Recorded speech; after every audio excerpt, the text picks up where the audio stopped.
Egyptian history, and she starts with the ancient Egyptian knew the concept of the human rights and emphasized it at the beginning of the era of ancient state in one word, which is ma'at. And ma'at is a name which means justice, honesty, righteousness. The most important manifestation of respect for human rights in the ancient pharaonic civilization was the recognition of the right of life. And for example, a woman would never be executed if she is to be executed. She would never be executed if she was pregnant. And in the modern era, civil work took other forms or dimensions. Egypt has known the civil work since the beginning of the 19th century.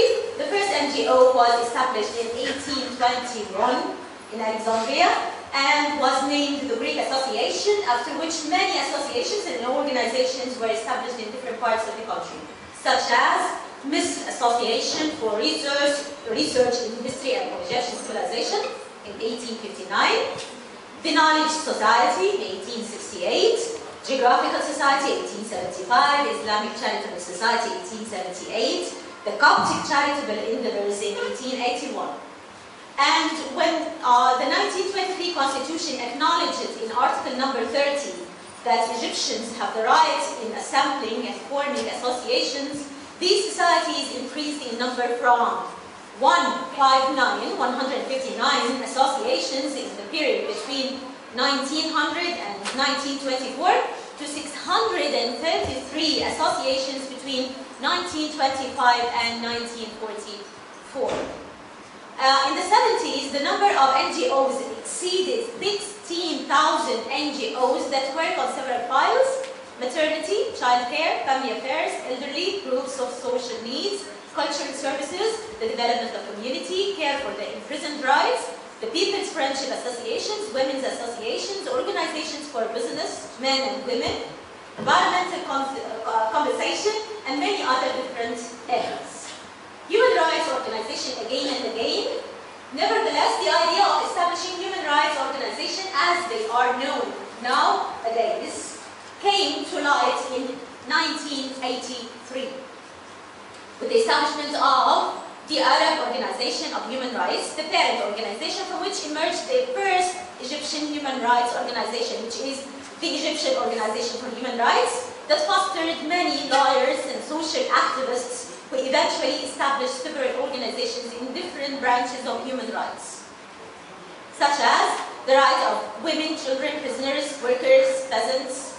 And the idea spread since that date to add several thousand human rights organizations. And ironically enough, the same organizations that started its work for the sole assistance and support of the Islamic prisoners and their families is now under the autocracy of a system that calls itself, quote-unquote, Islamic. What is a civil society organization in Ms. Eman Imbabi's point of view? It is the term, or she says that the term civil society organization refers to societies created by people working for the cause of human welfare in cases of shared interest.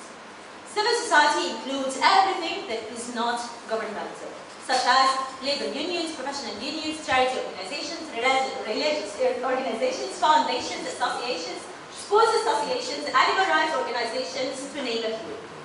All of which work at the same time to accommodate large numbers of unemployed people, and therefore allow the government, giving the government the chance to take care of more important files and to take care of education from primary school to university, healthcare, and other major issues of development for the country. The NGOs helped pave the way for the January 25 revolution in Egypt.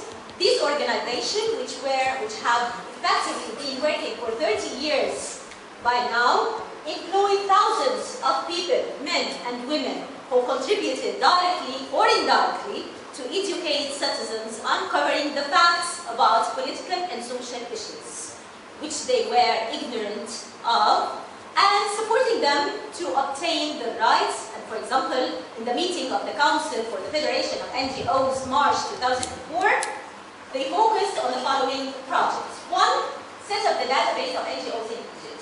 2, the project connects all NGOs on the network to achieve better communication and integration. 3, the project to build and develop the members and boards of all NGOs through specialized comprehensive training programs.